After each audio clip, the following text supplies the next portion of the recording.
Matthew 25 verse 1 ngokukaMateyu 25, khona umbuso wezulu uza kufaniswa nezintombi eziyishumi ezathatha izibani zazo zaphuma ukuyohlangabeza umyeni, kepha eziyisihlanu kuzo zaziyiziwula neziyisihlanu zazihlakaniphile, ngokuba eziyiziwula zithatha izibani kaziwaphathanga amafutha, kodwa eziyisihlanu zaphatha amafutha ezitsheni kanye nezibani zazo. Umyeni esalibele zozela zonke zalala, kepha phakathi kobusuku kwamenyezwa ukuthi, nangu umyeni, phumani niye kumhlangabeza. Khona zavuka lezo zintombi zonke zalungisa izibani zazo. Eziyiziwula zase zithi kwezihlakaniphileyo, sipheni amafutha kwawenu, ngokuba izibani zethu ziyacima. Kepha ezihlakaniphileyo zaphendula zathi, qha, funa angasaneli thina nani? Okungcono hambani niye kwabathengisayo nizithengele.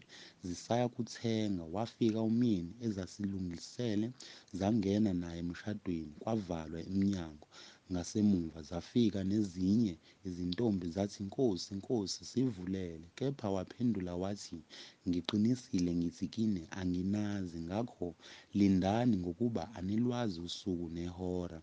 Ngokuba kunjengomuntu owathi eyakuhambela kwelinye izwe, wabiza izinceku zakhe, wazinika impahla yakhe. Enye wayinika amatalenta ayisihlanu, enye amabili, enye laba linye, kwaba yileyo naleyo njengamandla ayo. Wamuka-ke lowo abamemukela amathalenta ayisihlanu, wahamba masinyane wasebenza ngawo, wazuza amanye ayisihlanu. Kanjalo abamukela amanye amabili, wazuza amanye amabili. Kepha abamukela lalinye, waya wehamba emahlabathini, wayifihla imali yenkosi yakhe. Kepha emva kwesikhathi eside yafika inkosi yalezo zinceku, yalandisa nazo. Weza abamukele amathalenta ayisihlanu, waletha amanye amathalenta ayisihlanu. Wathi, Nkosi, wanginika amathalenta ayisihlanu. Bheka, ngizuze amanye amathalenta ayisihlanu. Inkosi yathi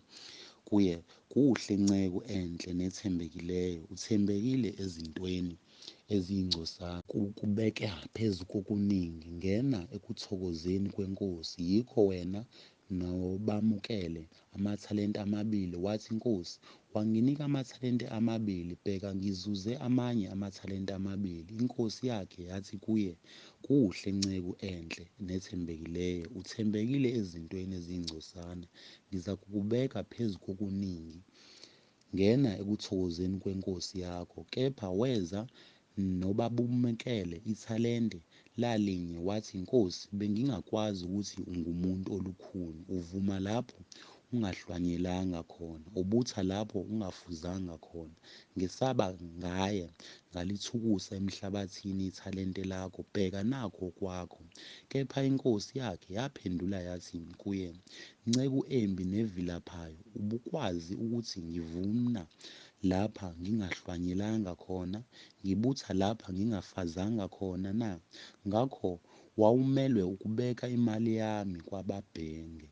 Mina-ke engifikeni kwami ngabe ngitholile okwami kanye nenzalo. Ngakho mamuke ithalente nilinike onamathalente ayishumi, ngokuba yilowo nalowo onakho uyakuphiwa avame, kepha ongenakho uyakumukwa nalokho anakho. Leyo nceku engasiziyo iphonseni ebumnyameni obungaphandle, lapho kuyakuba khona ukukhala nokugedla amazinyo.